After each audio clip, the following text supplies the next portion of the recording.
تو نہیں سمجھتا کہ یہ پالیسی درست ہے.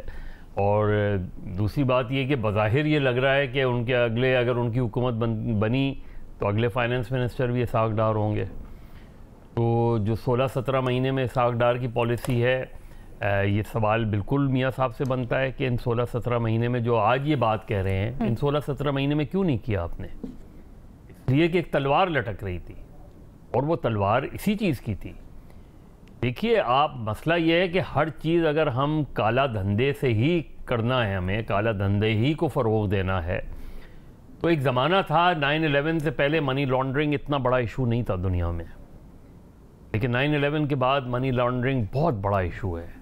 اور یہ ہو نہیں سکتا کہ اس طرح کا جو دھندا ہو وہ اس میں 2 نمبری نہ ہو.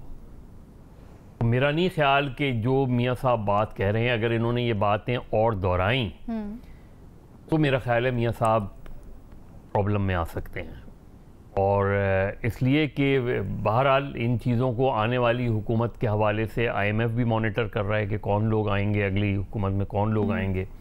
تو اگر یہ ان کی یہ اکنامک پالیسی وہ لے ڈاؤن کرتے ہیں فارملی، ابھی تو انہوں نے ٹھیک ہے تاجروں کو شاید خوش کرنے کے لیے باتیں کی ہیں، لیکن اگر ان کا اکنامک انسینٹیو یہ ہے تو میرا خیال ہے کہ میاں صاحب اینڈ مسلم لیگ نون جو ہے وہ انوائٹنگ ٹربل. اچھا، اس لیے کہ یہ اب ممکن نہیں رہا اس طرح کی چیزیں.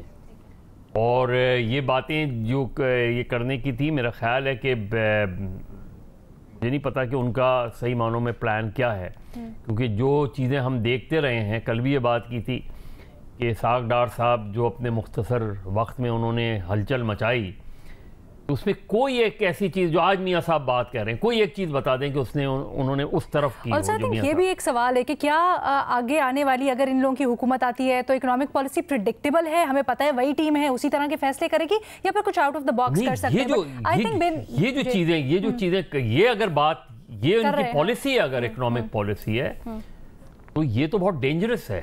یہ تو آئی ڈونٹ تھنک سو کہ اس کو اتنی زیادہ سپورٹ ملے گی، بلکہ کنسرن شو کی جا سکتی ہے.